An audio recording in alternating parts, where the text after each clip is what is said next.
Class 9th subject biology chapter number 2 है। आपका topic previous topic है स्टडी ऑफ मलेरिया। उसमें आपने जो है मैंने आपको एक क्वेश्चन जो था जो साइंसदानों जो लोगों ने उठाया कि जो है कि मलेरिया कैसे स्प्रेड होता है, उसकी क्या रीज़न है। तो साइंसदानों ने इस मसले को बायोलॉजिकल मेथड की मदद से हल किया। तो वो आपने प्रीवियस लेक्चर में देखा कि plasmodium is the cause of malaria, यानी हाइपोथेसिस बनी कि plasmodium is the cause of malaria. फिर उसको कन्फर्मेशन करने के लिए डिडक्शन बनी, उसको मज़ीद कन्फर्म करने के लिए जो है वो एक्सपेरिमेंट किया गया। नौ इसके बाद जो है अनदर क्वेश्चन अराइज, यानी इस प्रॉब्लम को यहाँ तक हल करने के बाद एक क्वेश्चन और बोर्ड में भी इसी तरह है ये आता है कि इस तरह का ये क्वेश्चन लिख के दे देते हैं और कहते हैं कि how plasmodium get into the blood of man and how the scientist solve this problem, ठीक है, by the help of biological method. तो ये जो है ये क्वेश्चन जो है यानी मैंने आपको इसको पार्ट बनाकर बता दिया है कि काफ़ी लेंथी जो था वो टॉपिक था, लेकिन मैंने आपको एक क्वेश्चन पहले करवाया है कि plasmodium is the what is the symptom, what is the treatment and what is the cause and what is the prevention of the malaria. और उसके बाद हिस्ट्री थी। हिस्ट्री में फिर आपने जो है वो बायोलॉजिकल मेथड से पूछे थे कि plasmodium is the cause of malaria, ये कन्फर्मेशन आ गई थी। लेकिन फिर एक और क्वेश्चन उठा कि हाउ प्लाज्मोडियम, अगर प्लाज्मोडियम मलेरिया की वजह है, सबब है, then how plasmodium get into the blood of man. तो इंसान के अंदर ये प्लाज्मोडियम फिर आता कहाँ से? आखिर कोई ना तो कोई इसका सोर्स होगा कि वो इंसान के अंदर जाता है और फिर वो मलेरिया का सबब बनता है या उसकी कॉज बनता है। ये बहरहाल अगली साइंसदानों ने जो ऑब्ज़र्वेशन दी वो ऑब्ज़र्वेशन वही थी जो प्रीवियस हिस्ट्री थी, कि थोड़ा सा उन्होंने प्रीवियस हिस्ट्री में इसके लिए नेक्स्ट ऑब्ज़र्वेशन दी कि malaria is associated with marshes places, यानी मलेरिया जो है उसका कुछ ना कुछ ताल्लुक जो है वो दलदली इलाकों से है, यानी ऐसे इलाके जहाँ पर मच्छर वगैरह या इस तरह के इलाके जो गंदे इलाके हैं वहाँ पर जो है वो दलदल टाइप जहाँ पर इकट्ठे हो जाते हैं वो जो है वो मलेरिया से उसका कोई ना कोई ताल्लुक है। और ये बात भी हिस्ट्री में प्रूव कर दी गई कि उस जगह का पानी पीने से जो है, क्योंकि ज़्यादातर जो बीमारी होती है, ठीक है, वो उसकी कॉज जो होती है बेसिकली वाटर होती है। लेकिन यहाँ पर कहा गया कि drinking water of marshes did not cause of malaria, यानी वो उसकी वजह नहीं थी। 9 अब बायोलॉजिस्ट इस पर रिसर्च मज़ीद शुरू हो गई।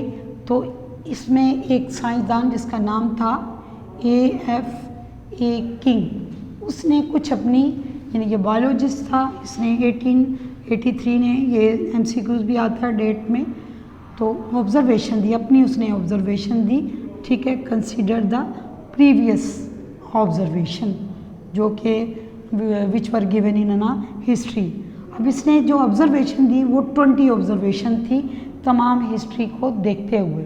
इनमें से 3 ऑब्ज़र्वेशन जो हैं उसने इसको एलेबोरेट करके और हाँ उसको पूरा एक बयान किया। अब आप देखेंगे कि कैसे साइंसदान जो हैं या बायोलॉजिस्ट जो हैं वो कैसे ऑब्ज़र्वेशन बनाते हैं, फिर डिडक्शन पे आते हैं, फिर एक्सपेरिमेंट करते हैं और फिर यही एक्सपेरिमेंट जो है वो लास्ट में लॉ या प्रिंसिपल बन जाता है, ठीक है। तो ये एक मेथड होता है biological method. Now come to the point. अब आए आपके किंग ऑब्ज़र्वेशन ने, FA किंग ने कैसे अपनी ऑब्ज़र्वेशन दी। जो बेसिकल जो मोस्ट इम्पोर्टेंट उस 20 ऑब्ज़र्वेशन में थी वो थी 3 ऑब्ज़र्वेशन। वो क्या थी? वो ये थी कि पीपल हु स्लेप्ट आउटडोर, वो लोग जो बाहर सहनों में या बाहर के जगह पर सोते हैं, were more likely to get malaria, उन्हें ज़्यादा मलेरिया यानी उन्हें जल्द मलेरिया हो जाता है उन लोगों की निस्बत जो कि अंदर सोते हैं। इसका मतलब है इंडोर मीन अंदर, यानी वो लोग जो बाहरसेन में या बाहर खुले इलाके में सोते हैं उन लोगों को मलेरिया जल्दी हो जाता है। ये उसने ऑब्ज़र्व किया अपनी ऑब्जर्वेशन में। नेक्स्ट उसने ऑब्ज़र्व किया people slept under the fine nets, वो जो कि किसी आप कह लें मच्छरदानी में या किसी जाल के अंदर जहाँ पर जो है वो कोई अंदर ना जा सके जल्दी करके, कोई भी जो जर्म्स है या कोई इंसेक्ट्स वगैरह हैं, तो people slept under the fine nets were less, उन्हें होता तो है, लोगों को हो तो जाता है लेकिन बहुत कम, ठीक है, मलेरिया होता है उनकी निस्बत जो कि इस नेट को यूज़ या इस मच्छरदानी को इस्तेमाल नहीं करते। ये उसकी ऑब्जर्वेशन थी कि जो इसको इस्तेमाल नहीं करते, ठीक है, उसकी निस्बत वो लोग जो कि नेट इस्तेमाल करते हैं उनको कम मलेरिया होता है।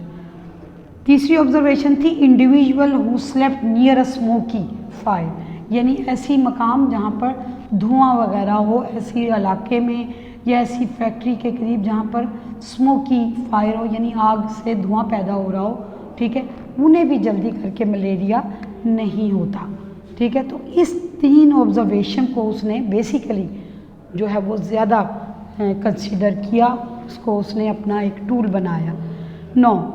From this observation he made a hypothesis, उसने फिर एक हाइपोथेसिस बनाई, वो ये था इंडिविजुअल, सॉरी ये मैं बता दूं, इंडिविजुअल मीन लोग या अफराद है। इसने हाइपोथेसिस ये बनाई जो उसने इन तमाम ऑब्जर्वेशन से एंड प्रीवियस हिस्ट्री से उसने जो अंदाज़ा लगाया कि मॉस्किटो यानी मच्छर जो हैं वो क्या हैं, वो ट्रांसमिट करते हैं यानी तबादला करते हैं किसका, प्लाज्मोडियम का, जो बेसिकली आपका क्वेश्चन है कि प्लाज्मोडियम जो है वो कैसे इंसान के अंदर जाता है, तो mosquito is the transmit the Plasmodium, ये उसकी एक हाइपोथेसिस थी। अभी इस चीज़ को कंफर्म आफ्टर एक्सपेरिमेंट करना होता है, ठीक। अब आपको हाइपोथेसिस के बाद उसने डिडक्शन बनाई। डिडक्शन आपको पता है कि उसमें जो लॉजिक इस्तेमाल होती है वो एक कंडीशन या शर्त होती है, यानी इफ़ और देन का इस्तेमाल होता है। तो डिडक्शन ये थी इसी हाइपोथेसिस से पॉइंट आउट करती हुई कि Plasmodium should be present in mosquito. तो इसका मतलब ये हुआ कि अगर मॉस्किटो प्लाज्मोडियम को ट्रांसमिट करते हैं तो that's mean there is a plasmodium present in a mosquito, तो फिर उसके अंदर मच्छर के अंदर जो है वो क्या होना चाहिए, प्लाज्मोडियम। या आप इसको इफ़ और देन के लॉजिक में इस्तेमाल कर सकते हैं, उसने नहीं किया लेकिन मैं आपको बता रही हूँ कि आप यहाँ कर सकते हो। If plasmodium is the cause of malaria, ठीक है, if the plasmodium is the mosquito transmit the plasmodium, then plasmodium should be present in mosquito.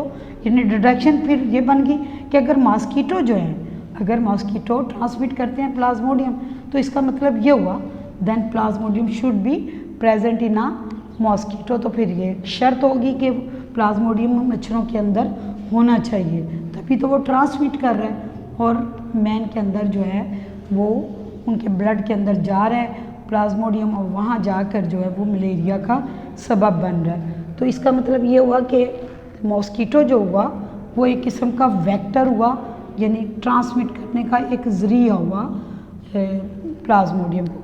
अब इसके लिए आगे साइंसदानों ने फिर इसके लिए एक्सपेरिमेंट या इसको कंफर्म किया बाय एक्सपेरिमेंट।